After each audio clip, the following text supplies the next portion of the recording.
We have quite a bit of change coming up for the second half of May. If you enjoyed the warm, dry conditions, it's going to be a total flip going towards the second half of May, and maybe it might be until June till we see 80 degrees. Definitely doesn't look like any 80s all the way through next weekend. The storms have pretty much finished. Still warm night. Enjoy the warm conditions. May not get well below 70 as you wake up, and a little bit more muggy too.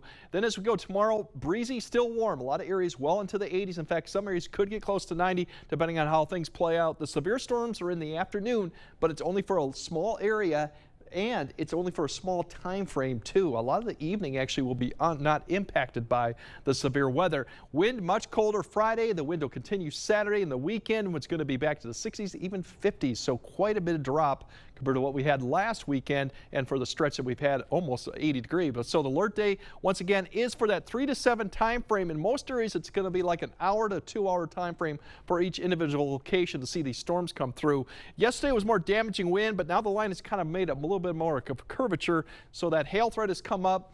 And also the tornado threat has come up too with this. It'll develop over the river close to it or east, and the biggest threat right now still remains I-94 and east of that area is where that line will come through some point. So that's the main threat we're looking at right now. Really, we're overall still likely category still, and the threat, as I mentioned, these two threats have come up. They are going to be moving fairly quickly, so the wind threat's still there, and regardless, we're going to have strong winds outside the thunderstorms, but we'll have to keep an eye on that. But as you notice, the threat really diminishes the probability as you go well west of the river, indicating that we're going to have a cap once again in place. We'll flip back right there to that. Here's the storms I mentioned in the morning. This is actually outflow-driven thunderstorms that will continue to push through the Minneapolis. They may spark off a few showers across the area during the morning. It would be isolated to scattered. If we see anything about 8 to 10 a.m. time frame, don't expect any of that to be severe, but that's a possibility.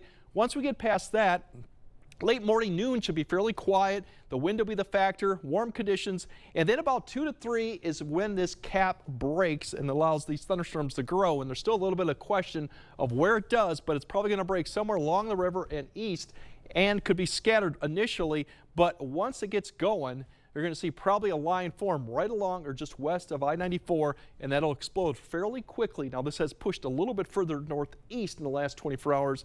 We'll see if it kind of develops further west, but overall, if you're west of the river, it's pretty much going to be over with fairly quickly. At 4 p.m., you're already done.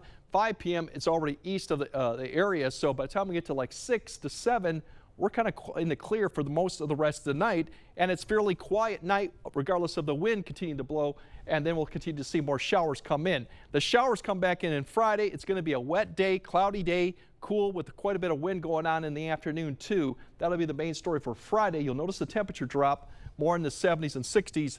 The wind 35 to 45 gusts potentially on Friday. That'll be the story going forward, and we'll get through all the temperatures here, but as we go through the weekend, the temperatures by Saturday, 60s and 50s, definitely a change from last weekend, and the cool conditions continue all through next week, but then it gets very wet as we go Monday night through Wednesday, with the potential of some areas getting over 2 inches of rain during the Monday night to Wednesday time frame. So quite a change going on. Keep alert on your phone for tomorrow afternoon and evening. Now, it won't impact all activities. So if you have activities after like 6 or 7, it will be just okay, but we'll definitely kind of track that out and keep you updated throughout the day tomorrow. Sounds like a plan. Thanks, Greg.